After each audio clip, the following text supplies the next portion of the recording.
Hi, this is Ed LaFlamme, head harvester from the East Coast. Today we're going to be talking about the importance of company culture. You know, we hear a lot about the importance of having a strong culture, but from my experience in the hundreds of companies I went to, I noticed that most business owners don't pay much attention to it. I figured they either don't understand it or don't think it's important. But it is. About a year ago, my partner Bill and I visited 3 hugely successful companies in all different parts of the country. We spent some 2 days with each, interviewing their key managers and their owners. One thing that stood out loud and clear, all 3 had awesome cultures. Their people loved working there. They loved and respected the owners too. You could feel it. This was not an accident. It was because the owners of these companies realized how important culture is, and they did everything they could to foster it. What do I mean by company culture? Well, let me give you a dictionary definition. It says that company culture really refers to the attitude and behavior of a company and its employees.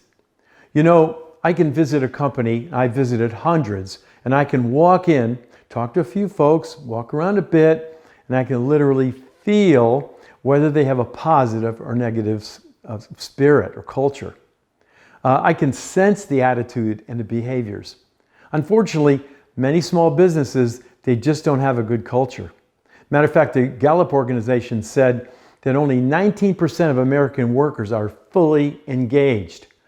You know, when they're not, there's usually a ton of problems. Like employees don't get along, they don't trust each other, and they don't trust the management for sure. And because of all these things take longer to get done, there's high employee turnover, there's no loyalty within the company, and the customers are generally not happy either because there's usually poor quality work and bad attitudes. And usually they're not making any money. It's an exception if they are. If you're experiencing any of these problems, maybe that's your problem. So ask yourself some questions. Maybe you can help find out. Do I communicate clearly and regularly with my people? Do I value and respect my employees?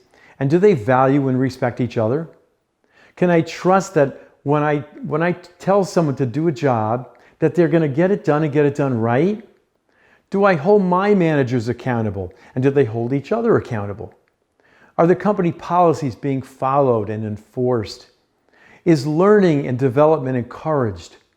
Are your people leaving your company for a competitor for just a small amount of money? And are your people friends with each other? Oh, and lastly, do you have what we call a destroyer or culture killer in your company? If so, you should consider helping them get a job somewhere else where they're going to be happier, if you know what I mean. If the answer to these questions are more negative than positive, then you've got some work to do. The most important thing is to realize there is a problem and work quickly to resolve it. But please realize that the change starts with you. Now, the good thing is most all of these problems can be fixed. It may take some time, but once you have a culture shift, your people will become happier and more engaged. And it's going to be resulting in a more productive, happier workforce. In this video now, I've talked about, why great culture is important and how to identify if you have a good or bad culture. But next week, I'm going to give you some suggestions on how to improve your culture. So stay tuned. This is Head Harvester Ed LaFlamme, hoping these ideas will help you harvest your potential.